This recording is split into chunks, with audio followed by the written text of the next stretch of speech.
ابھی تھوڑا ایک خرابے سے باہر آئے تو کیا دیکھا کہ ایک صحرا میں سکینہ کسی کالے بلکے والی بی بی کی گود میں جناب زینب فرماتی ہے، زینب کبریٰ کہتی ہے اے خاتون کون ہے جو اس غربت کے عالم میں ہماری مدد کرنے کے لیے آئی ہے؟ ارے جب ثانیہ زہرا نے یہ کہا تو فاطمہ الزہرا نے اپنے چہرے سے نقاب ہٹایا اور کہا پہچان زینب، اور میں تیری ماں فاطمہ الزہرا اور جب تک بچی کو چھوڑ کے آئی۔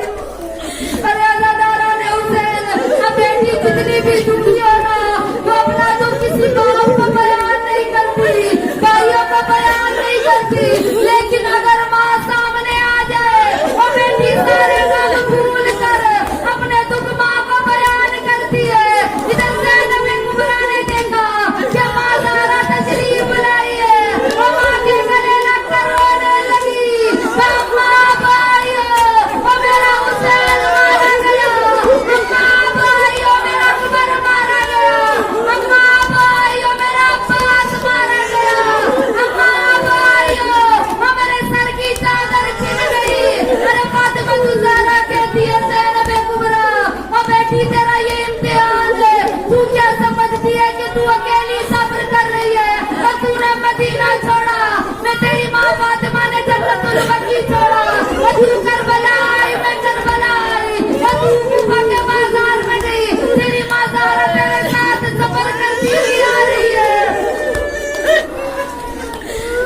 عزادارہ نے حسین ماں بیٹی میں گفتگو ہوئی، ارے اس کے بعد یہ قافلہ چلا اور کہا کہ وہ وقت آ گیا، کہا کہ شام کے باہر ان بیویوں کو بے پناہ معاملوں سے اتار کے کھڑا کرایا گیا اور کہا تمہیں شام میں داخل کیا جائے گا۔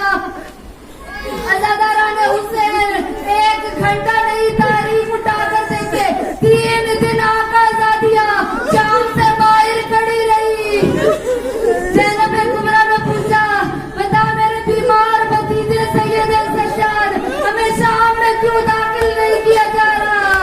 تو سید السجاد رو کے کہتے بی اپا ابھی بازاروں کو سجایا جا رہا ہے، ابھی تماشائی اکٹھے نہیں ہوئے، ابھی لوگ غم نہیں آئے، ابھی پورے شام کے لوگوں نے ارے بازاروں کو نہیں سجایا۔ آج بھی عزادارہ نے حسین وہ جگہ موجود ہے کہ جس کو باب الساعت کہا جاتا ہے کہ جہاں میری آقا زادی نے 15 آذانیں سنی تھی، یعنی 3 دن کھڑی رہی۔ ارے ذرا سوچیے تو صحیح کہ جو رسول کے روزے پر جاتی تھی تو دائیں حسن ہوتے تھے، دائیں عباس ہوتے تھے، ارے بی بی 3 دن کھڑی رہی۔ 3 دن میری آقا زادی شام میں داخل ہونے کا انتظار کرتی رہی۔ ارے شامی والے ارے شامی جشن منا رہے تھے، کوئی طبل بجاتا تھا، کوئی ڈول بجاتا تھا، کیونکہ لوگوں کو بتایا گیا تھا کہ آج جس نے جو بھی بدلہ لینا ہے نا علی سے، علی کی اولاد کو اسیر بنا کے لایا جا رہا ہے۔ ارے شامی والے تو پہلے ہی بغض آل محمد رکھتے تھے۔ ارے شام کے لوگوں میں بنو امیہ کے ایک گھر میں علی نے ان کے کسی کے بھائی کو مارا تھا، ارے کسی کے بیٹے کو مارا تھا، کسی کے باپ کو مارا تھا۔ ارے یہ بغض آل محمد رکھنے والے پوری تیاریاں کر کے بیٹھے کہ اولاد علی کب بازار میں داخل ہوگی۔ تاریخ اٹھا کر دیکھے کہ جب ان کو شام میں داخل کیا گیا تو کوئی ایسی خاتون نہیں تھی شام کی کہ جس کے ہاتھ